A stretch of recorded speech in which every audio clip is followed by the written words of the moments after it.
Bienvenidos a una quinta edición de Ágora, un espacio de entrevistas constitucionales a cargo del Centro de Estudios en Derecho Constitucional por la Universidad de San Martín de Porres.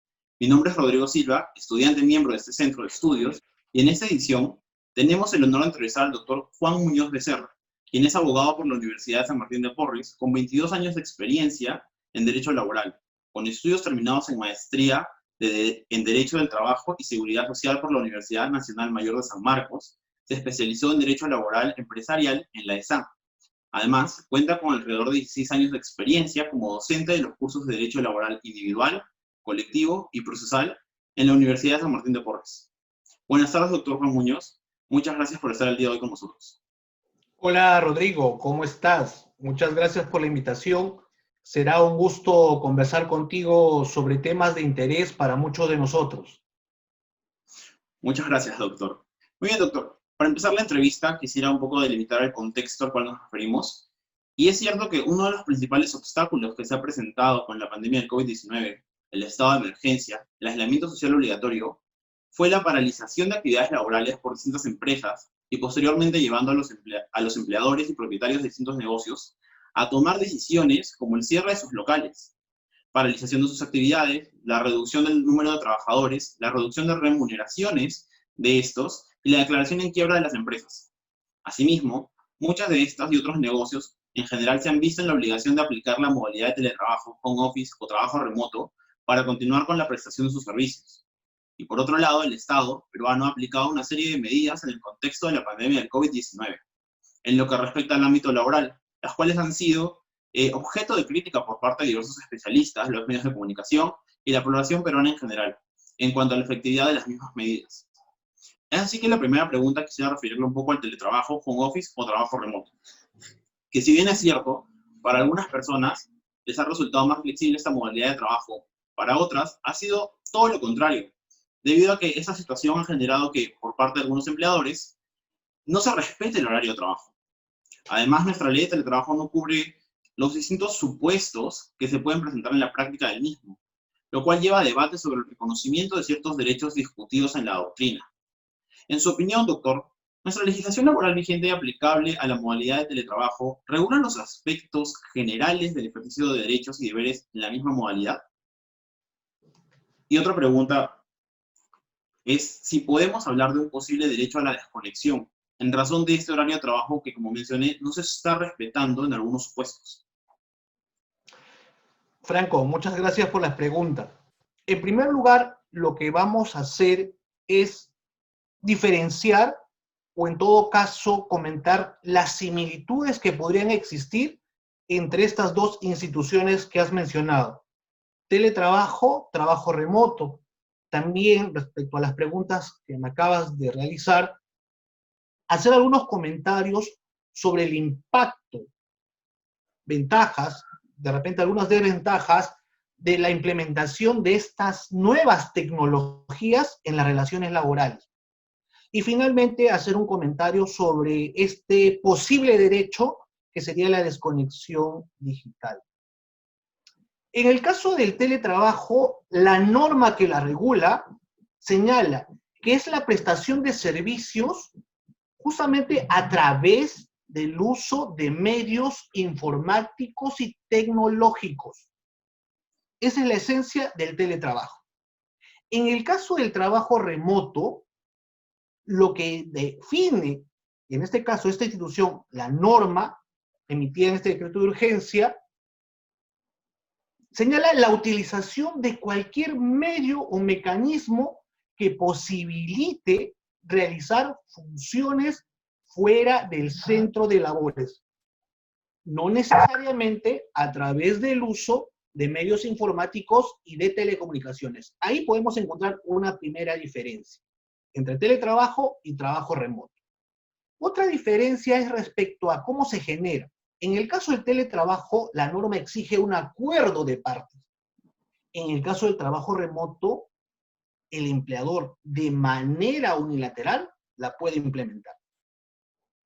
Otro aspecto que también está generando mucha controversia es respecto a las herramientas que se requieren justamente para implementar este tipo de labor, o bien teletrabajo o trabajo remoto. En el caso del teletrabajo, las herramientas necesariamente tienen que ser implementadas o otorgadas por el empleador. ¿Qué ocurre si es que lo proporciona el trabajador? El empleador está obligado a compensar. ¿Qué ocurre en el trabajo remoto? La norma no señala expresamente la obligación del empleador, solo utiliza un término que debe, podrá. Estamos hablando de que en todo caso, si es que lo va a otorgar el trabajador, no se va a compensar o no existe la obligación de compensar. Con respecto a las herramientas, a veces la gente no tiene claro a qué nos estamos refiriendo. A los equipos. Por ejemplo, la conexión a Internet, servicios de electricidad, que como vemos, en realidad son condiciones de trabajo. Condiciones de trabajo que, como señalamos en la norma de teletrabajo, obliga al empleador a proporcionar. Y algo que guarda relación justamente con la pregunta, la disponibilidad que debe tener el trabajador durante la jornada laboral. Está señalada en forma expresa en ambas normas. Entonces, ya tenemos en cuenta un término que es la jornada laboral. Está recogida en la Constitución, en las normas que las desarrolla. Tenemos una jornada máxima de 8 horas diarias y 48 horas semanales. Entonces, ¿qué significa esto? Si estamos frente a una relación que está sujeto a una fiscalización inmediata, que inicialmente realizaba una labor presencial y pasa a una modalidad de trabajo remoto, y si las condiciones siguen siendo las mismas, ¿qué significa? Que va a tener una jornada máxima de 8 horas. Entonces, ¿qué ocurre si el trabajador no contesta las llamadas o mensajes de su empleador fuera de esta jornada? La pregunta que surge, ¿sería pasible de una sanción? La respuesta es no. Y no solamente respecto a esta jornada, también cuando se trata, por ejemplo, en los días de descanso semanal, en los días feriados o cuando está de vacaciones. Entonces, ante la pregunta, ¿qué pasa hoy en día frente a esta situación si estos trabajadores que se vean afectados de repente con sanciones, qué podrían hacer? Podrían de repente impugnar estas sanciones hasta calificarlas como actos de hostilidad. Podrían ir ante la SUNAFIL a fin de que se tomen medidas. ¿Por qué razón? Porque en la ley de inspecciones de trabajo, justamente hay infracciones calificadas como muy graves y graves relacionadas a la jornada y horarios de trabajo. Entonces, yo creo que respecto a este grupo de trabajadores, no habría la necesidad de promulgar una norma sobre este tema. Pero la duda surge respecto a los trabajadores que no están sujetos a una fiscalización inmediata y que de repente el empleador pueda creer de que ellos tienen que estar siempre disponibles. Revisando el derecho comparado, en Chile hay una norma que justamente regula este derecho a la desconexión y esta norma tiene los siguientes términos. Derecho justamente a un descanso no menor a 12 horas en un periodo de 24 horas. Entonces yo creo que de repente podríamos de alguna manera sugerir una norma en los mismos términos. Ahora, respecto a justamente el uso de estas herramientas tecnológicas, definitivamente pues ha generado muchos beneficios y creo yo todos somos testigos de eso, tanto para los empleadores, trabajadores y también para nuestra sociedad. En el caso del empleador, yo creo que uno de los mayores beneficios que resalta es la reducción de costos respecto a infraestructura. En este caso ahora, hoy en día se requieren espacios físicos más pequeños. Productividad y competitividad, porque hoy en día lo que están haciendo los empleadores es justamente evaluar por resultados concretos. Yo creo que justamente el uso de estas herramientas te permiten eso. Reduce también los conflictos laborales, pues, ¿no? Como en este caso ya no hay tanto contacto entre los trabajadores, hay menos problemas justamente respecto a esta conflictividad laboral que usualmente se tiene. Y también otro beneficio para el empleador, reduce el ausentismo, las tardanzas. ¿Y el trabajador de qué manera se beneficia? También hay reducción de costos. El transporte, vestimenta, alimentación. También somos testigos de que se ha beneficiado el trabajador porque te permite atender a tus familiares que puedan estar mal de salud, atender a familiares, hijos menores de edad. A los trabajadores discapacitados o trabajadores que tienen problema para trasladarse, les da una opción para seguir laborando. Y en el caso de nuestra sociedad, el tráfico se reduce, hay menos contaminación ambiental, menos contaminación sonora. Entonces yo creo que para mí, como justamente en algún momento se dijo, esto vino para quedarse, definitivamente. Hay más beneficios que desventajas, que perjuicios. Pero ahora hablemos sobre los perjuicios y que justamente tiene relación con lo que me han preguntado esta mañana. ¿Qué es lo que ocurre justamente cuando el trabajador está de manera permanente conectado con el trabajo? ¿Y conectado de qué manera? A través de los mensajes instantáneos, correos electrónicos, celulares. Se están generando nuevos problemas a la salud del trabajador. Empezamos a escuchar el tecnoestrés, fatiga digital. Entonces, yo creo que sobre la base de estos problemas sí hay una necesidad de regular un nuevo derecho, que sería la desconexión digital, pero sobre todo para estos trabajadores que no están sujetos a una fiscalización inmediata. Porque, reitero, los que sí están sujetos a una fiscalización inmediata, como tienen una jornada preestablecida, ellos no deberían ser objeto de ninguna sanción si es que no cumplen con atender llamadas o mensajes de sus empleadores fuera de esa jornada. Pero repito, los que no están sujetos a esta fiscalización, obviamente sí van a tener problemas. Por eso la necesidad de regular, ¿no? Entonces, en ese aspecto, podría yo compartir mis respuestas, Franco. Muchas gracias, doctor. Es evidente que en realidad, más que todo, el teletrabajo en teoría se planteó para aquellos puestos de trabajo propiamente que se podían adecuar a ello. Y hay puestos de trabajo que en la pandemia realmente adecuarse al teletrabajo ha sido todo un desafío porque no estaban diseñados para ello. Entonces, ha presentado una serie de obstáculos.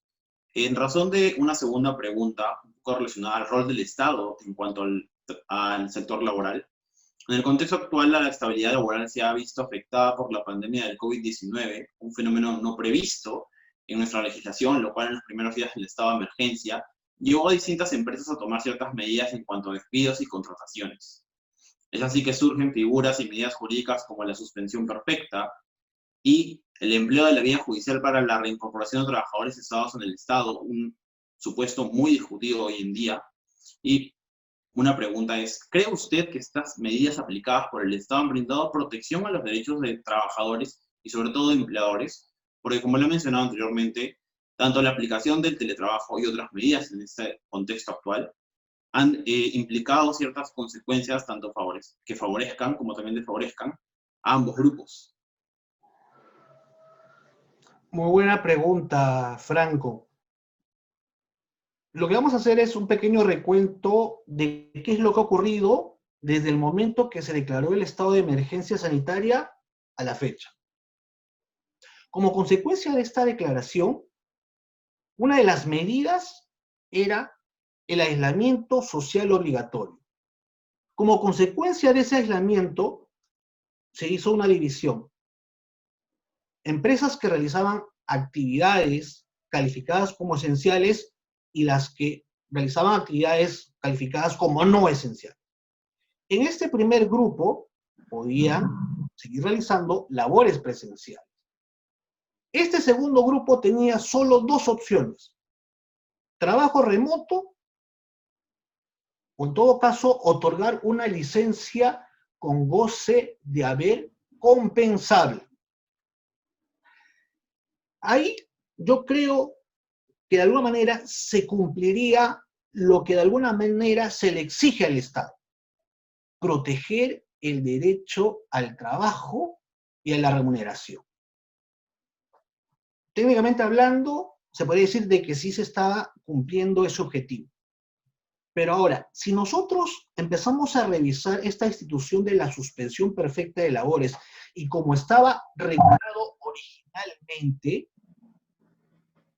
vamos a llegar a la conclusión de que si nosotros simplemente aplicamos la norma así como estaba redactada, hubiera sido mucho más perjudicial para los trabajadores, porque esto permitiría justamente al empleador, bajo estas dos instituciones que han sido desarrolladas por el derecho civil, el caso fortuito y la fuerza mayor, deslindar responsabilidades al empleador y poder tomar la decisión o bien de suspender al trabajador o de extinguir la relación laboral. Situaciones definitivamente que en muchos casos hubieran generado un mayor cuestionamiento social. Por eso había la necesidad de establecer un nuevo procedimiento respecto a esta institución de la suspensión perfecta de labores. ¿Qué es lo que se ha emitido durante estos meses respecto a esta institución?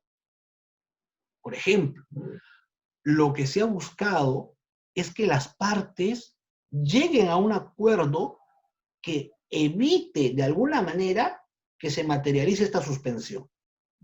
Si ustedes revisan justamente cómo se han emitido las normas, que en un principio era opcional estos acuerdos previos, después sí se hizo obligatorio, apuntaban justamente a ese objetivo, de que necesariamente tenemos que transitar con esa posibilidad que tengan las partes de solucionar este problema y no llegar a la suspensión de esta relación laboral. También con un afán de mitigar el impacto económico de la suspensión perfecta, se emitieron normas que han permitido que el trabajador pueda disponer de su fondo intangible de la CTS, del fondo que tiene un objetivo pensionario, lo que está en la AFP, y hasta subsidios de 760 soles por 3 meses como máximo. Pero si hacemos una revisión respecto a las consecuencias, nos va a llevar de repente a concluir que el mayor perjudicado justamente del desarrollo de estas instituciones, de lo que estamos comentando, es el trabajador. Y los ejemplos que refuerzan este comentario son los siguientes. Por ejemplo, la no renovación de los contratos temporales o a tiempo parcial. Por ejemplo, la reducción de la remuneración, la suspensión propiamente dicha. El destinar derechos como la CTS, tu fondo de pensión, a fines totalmente distintos para los cuales fueron creados. Entonces, definitivamente aquí, el tratamiento justamente de la crisis, lamentablemente ha impactado mucho más al trabajador que a las otras partes. Y digo otras partes cuando me refiero al empleador y al Estado. Hay que tener en cuenta que en la relación laboral, también uno de los elementos o características que lo diferencia de otra relación es la ajenidad de los riesgos. ¿Qué significa eso? Que el trabajador se pone a disposición del empleador e independientemente de las cosas que puedan ocurrir más adelante, el empleador debe seguir asumiendo el pago de su remuneración.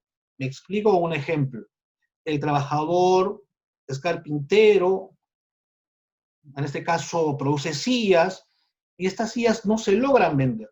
Eso no significa que en este caso el empleador no tenga la obligación de pagar. La obligación existe y se tiene que cumplir. O en todo caso, estas sillas son sustraídas, estas sillas, lamentablemente en un incendio, se queman. Si estas situaciones ocurren, vuelvo a repetir, no eximen de responsabilidad al empleador. Entonces, bajo este aspecto también que se debió evaluar en su momento, establecer otras opciones, ¿no? Que de repente más adelante las podemos comentar, ¿no? Muy bien, doctor. Es así que, bueno, el Estado ha dado esta suerte de medidas y, como usted mismo lo ha mencionado, la pandemia ha afectado mayormente a los trabajadores. Y esto un poco me permite realizar esta siguiente pregunta, que es el cumplimiento de las medidas por parte de las empresas. Si bien es cierto que al decretarse lo que es la cuarentena y posteriormente la cuarentena focalizada, se indicó quiénes eran los grupos de personas con mayor riesgo de contagio: niños, asmáticos, adultos mayores, personas con sobrepeso, entre otros. No obstante, se han dado casos en los que los empleadores comunican a las personas de este grupo que tienen la obligación de apersonarse al centro de trabajo, y por si fuera poco, han hecho firmar declaraciones juradas donde se libran de responsabilidad respecto al riesgo que esto conlleva. ¿Esto es jurídicamente válido en su opinión? Muy buena pregunta, Franco. Un tema real, sí. La pregunta es, ¿esto es jurídicamente válido? La respuesta es no. Se está incumpliendo la norma. Si nosotros revisamos justamente las normas que se han emitido como consecuencia de esta emergencia, señalan expresamente, el trabajo remoto es obligatorio para aquellos trabajadores que están considerados en este grupo de riesgo. Ahora, como muy bien también lo señalas, ¿hay la posibilidad de que hagan labor presencial? Sí, y hay que cumplir con ciertas condiciones. Una de ellas es la declaración jurada, pero no es la única. El procedimiento requiere autorización del médico ocupacional, requiere la firma del representante legal de la empresa. Hay que tener en cuenta también que la Constitución protege justamente a los trabajadores más vulnerables, ¿no? Menores, mujeres embarazadas. Y sobre todo en este aspecto, hoy en día la norma señala respecto a las mujeres que están en estado de gestación o están en el periodo de lactancia, dice así expresamente, preferentemente deben realizar trabajo remoto. Pero ¿qué ocurre si necesariamente tienen que trabajar? La norma señala que en todo caso tendrán que ser ubicadas en áreas de exposición que no la expongan al público. Va en el sentido que hemos comentado. Pero también podemos adicionalmente indicar de que hay un proyecto de ley que justamente lo que busca es que ya no se prefiera, sino que tenga que realizar necesariamente trabajo remoto, ¿no? Entonces, va en el sentido que justamente hemos señalado, menciona la Constitución, ¿no? Proteger a este grupo de personas vulnerables. Muy bien, doctor, justamente estamos aquí ante un supuesto claro de ponderación de derechos, porque vemos cómo se da el derecho al trabajo y también vemos lo que es contratación propiamente, y es cierto que necesitamos ahí un análisis constitucional, sobre todo porque estamos viendo lo que es la posible vulneración de derechos constitucionales, no solamente en cuanto al derecho al trabajo, sino también al derecho a la salud y propiamente al derecho a la vida. Siguiendo con la parte de legislación laboral, esta pregunta va referida a la legislación laboral post-pandemia y la legislación laboral propiamente que ha existido antes. En el Perú, cuando nos referimos a la materia laboral, no tenemos un cuerpo que recoja las normas más generales y o principales de la materia, como vemos en el caso del derecho penal con el Código Penal, o el derecho civil con el Código Civil, y las distintas variantes del derecho procesal que también tienen un código respectivo. Entonces, cuando vamos a lo que es netamente contratación laboral, su regulación se ha dado mayormente por jurisprudencia, tanto en la vertiente de contratación como en la vertiente del despido. Ello es evidencia de un déficit de la tarea legislativa en materia laboral y una responsabilidad asumida por los magistrados peruanos en cubrir un vacío en la legislación. Eso también es un problema toda vez que la jurisprudencia versa sobre casos en concretos. Propiamente la tarea de un juez es aplicar el derecho, porque el juez conoce el derecho, aplicarlo en un vacío o en un supuesto que la ley no cubre de manera general. Pero en el caso de la materia laboral no se da eso, sino que los jueces vienen ahora a legislar. Y la jurisprudencia que versa sobre estos casos en concretos, cuando se quiere aplicar de manera general, notamos cómo distintas jurisprudencias suelen tener criterios muy distintos que se dan una suerte de contradicción y entre ambos fallos no hay una distancia en el tiempo que sea muy amplia. Vemos realmente jurisprudencias que tienen una distancia de 4 años y se contradicen. Asimismo, suele ser más proteccionista en algunos supuestos en cuanto al trabajador, dejando un vacío en cuanto a los derechos de los empleadores, como también generando una ambigüedad en cuanto a la aplicación de ciertas figuras jurídicas en materia laboral. ¿Cuál cree usted que debe ser el tratamiento o la visión para el tratamiento legal en materia laboral post pandemia del COVID-19?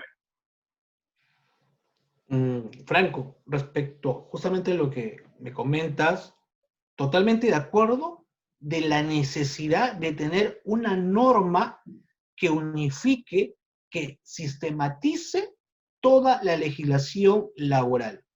Es decir, necesitamos una ley general del trabajo, que en algún momento se elaboró un anteproyecto, un proyecto, si no me equivoco, en el año 2002. Sí, de verdad lo necesitamos porque hay mucha dispersión normativa. En ese aspecto totalmente de acuerdo. Respecto a la jurisprudencia, sí, definitivamente pues tenemos magistrados muy dinámicos, por utilizar un término, ¿no? Y que eso nos lleva no solamente a los abogados litigantes, como es mi caso, revisar la jurisprudencia, sino también los precedentes vinculantes y los plenos jurisdiccionales que se encuentran en la página del Poder Judicial.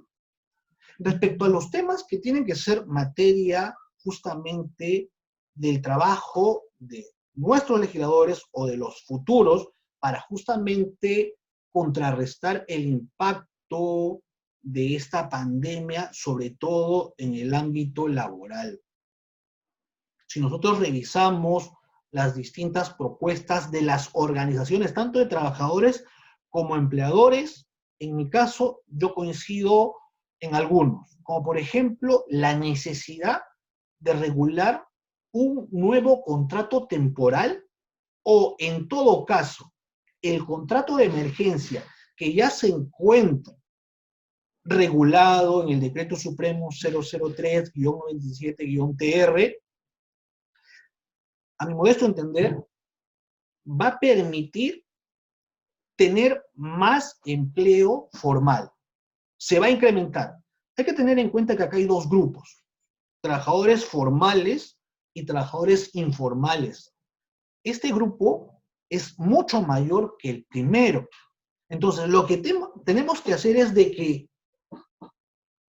el trabajo formal sea mucho más atractivo. Pero ¿quién toma la decisión? El empleador.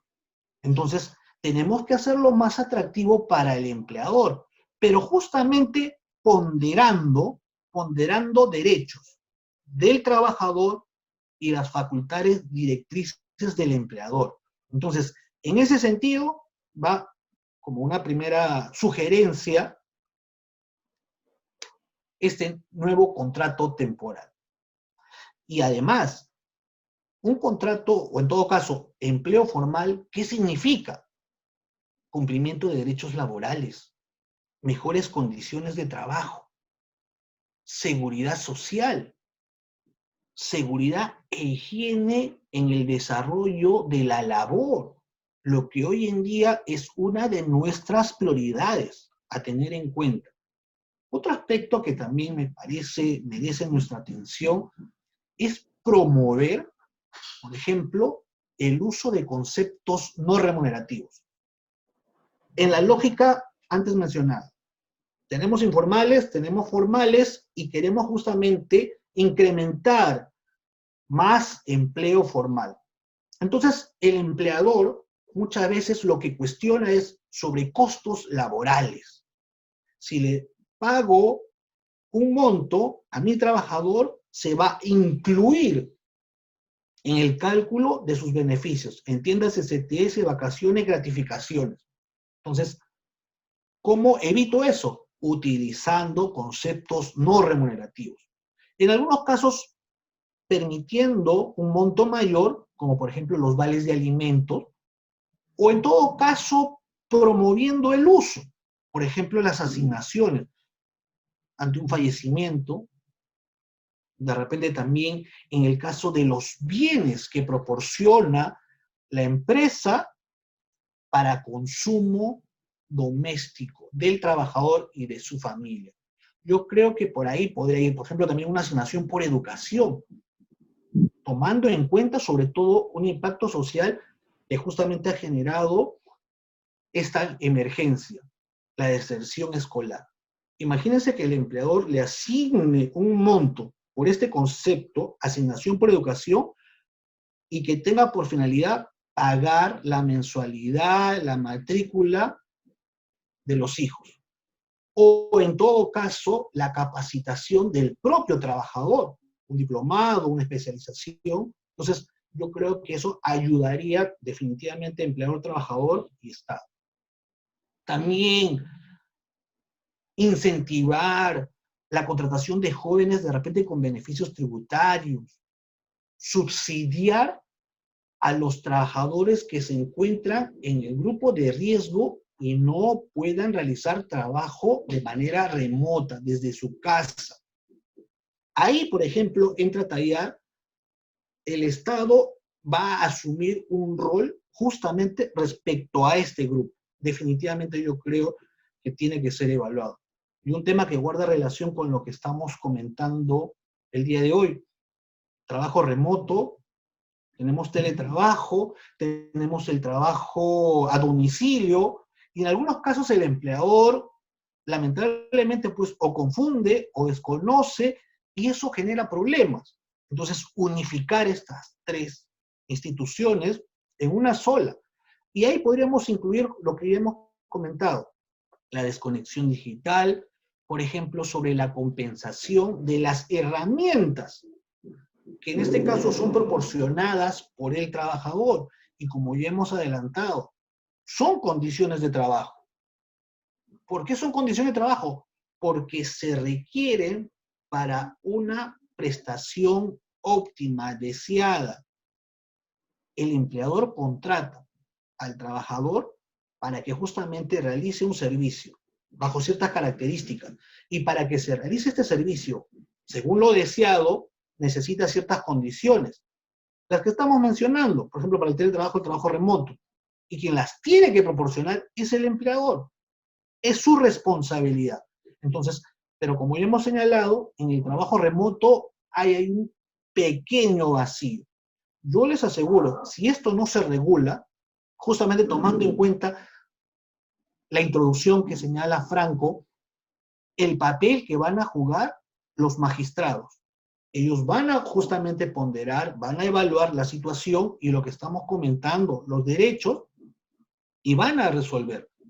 Y es casi seguro, lo que ellos van a resolver es justamente que si el trabajador logra probar esos gastos en los equipos, tema de servicio eléctrico, la conexión a internet, definitivamente va a tener que reembolsar el empleado, ¿no? Entonces, yo creo en ese aspecto también hay la necesidad de que sea considerado por nuestros legisladores. Muchas gracias, doctor. Y bueno, ya para finalizar, con una última pregunta, en la línea de todo lo analizado, dejando de lado esos temas controversiales, pero sí el análisis que hemos hecho, ¿cuál es la importancia de entender el derecho laboral desde la perspectiva del derecho constitucional, tanto en la formación de un abogado como ya de un egresado? Gracias por la pregunta, Franco. En mi caso, lo que yo te podría comentar es lo que, en principio, ¿qué es lo que dice la Constitución? Ninguna relación laboral puede limitar el ejercicio de los derechos constitucionales, o también entiéndase como derechos fundamentales. Algunos dicen que son sinónimos, son diferentes, tienen el mismo nivel, pues es materia de discusión para otra ocasión. En principio, hay derechos fundamentales que necesitamos conocer, que tenemos por el hecho de ser trabajadores y por el hecho de ser ciudadanos. En este segundo grupo están lo que conocemos como derechos inespecíficos, pero que durante la relación laboral se pueden ver afectados. Entonces, por eso la necesidad justamente de tener conocimiento respecto al derecho laboral y al derecho constitucional. También nos va a permitir, tomando en cuenta tus comentarios en las preguntas anteriores, el papel que ha jugado el Tribunal Constitucional en algunos temas. Dentro de los derechos laborales que tenemos, por ejemplo, es la debida protección contra el despido arbitrario. Y la pregunta es, ¿y cómo se desarrolla este derecho? Por ejemplo, el Tribunal Constitucional, entre comillas, ha creado 2 clases de despidos más a los que ya figuraban en la ley. Me refiero a los despidos incausados y fraudulentos. Entonces, estos 2 despidos, ¿qué genera? Reposición al puesto de trabajo. Entonces, definitivamente es importante el derecho constitucional para nosotros, los que nos gusta la especialidad laboral, para, en principio, entender qué derechos fundamentales laborales tenemos, ¿no? Una remuneración justa y equitativa, a una jornada máxima, a descansos remunerados, a la protección contra el despido arbitrario, en el caso de los derechos individuales, en el caso de los derechos colectivos, a la sindicalización, a la negociación colectiva, a la huelga, ¿no? En el caso, por ejemplo, de la negociación colectiva, que de repente no es vista con buenos ojos por el común de la gente, la posibilidad de crear normas. ¿Qué es lo que dice la Constitución? Promover justamente que los conflictos laborales se solucionen a través de una negociación empleador-trabajadores, y que esto va a permitir generar normas que se van a poder exigir, obviamente si que no se cumplen a través del Poder Judicial, y que, por ejemplo, el tema de la desconexión, definitivamente no hay la necesidad, o no habría la necesidad de esperar que el legislador le preste atención, que se preocupe por este tema, si es que los trabajadores se reúnen con su empleador, elaboran un convenio colectivo donde justamente se regule este derecho. Por ejemplo, tenemos ahí una utilidad, pero muchas veces por desconocimientos, obviamente, no lo ejercemos, ¿no? Entonces, yo creo definitivamente, sí, es sumamente importante para un abogado tener conocimientos de derecho constitucional, y en el caso de un abogado que se quiere especializar en el derecho laboral, también con estos ejemplos lo puedo corroborar, ¿no? Muchas gracias, doctor Juan Muñoz, por esta oportunidad. En nombre del Centro de Estudios en Derecho Constitucional y su presidente, le hago extensivo el agradecimiento por poder participar de esta entrevista y poder brindarnos su opinión y análisis de estas cuestiones que han surgido en el contexto de la pandemia en cuanto a materia laboral. Invito a todos los oyentes a seguirnos en nuestras redes sociales para ver el diverso contenido que estamos mostrando, tanto en Derecho Constitucional y su relación con otras ramas. Asimismo, les invito este sábado 26 a nuestro evento Constitución y Trabajo, en el cual es un conversatorio con el cual comentaremos con la presentación de diversos doctores sobre las distintas cuestiones que han surgido en cuanto a derecho constitucional y laboral en el contexto de la pandemia del COVID-19. Franco, gracias por la invitación. Solo quiero finalizar mi intervención haciendo algunas recomendaciones para todos los que nos están viendo. En principio, es lo que yo les siempre aconsejo a mis alumnos. Nunca dejen de aprender, pero eso sí, con humildad. Todas las personas que nos rodean, ya sean jóvenes o mayores que nosotros, siempre tienen algo que enseñarnos. Por eso tenemos que estar predispuestos a aprender, pero con humildad. Y otro detalle, procuren ser siempre exitosos. Si bien es cierto, el éxito es subjetivo, para mí, el éxito comprende 3 factores. Sobre todo el primero, hacer lo que les gusta, lo que los apasiona. Y como lo van a hacer bien, van a conseguir el reconocimiento de su familia, de sus amigos, compañeros de trabajo, clientes. Y como están haciendo un trabajo que les gusta y lo van a hacer bien, va a ser remunerado. Entonces, yo creo que si ustedes cumplen estos 3 factores, ya son exitosos. Nuevamente, Franco, muchas gracias por la entrevista. Éxitos para todos ustedes y hasta una próxima oportunidad.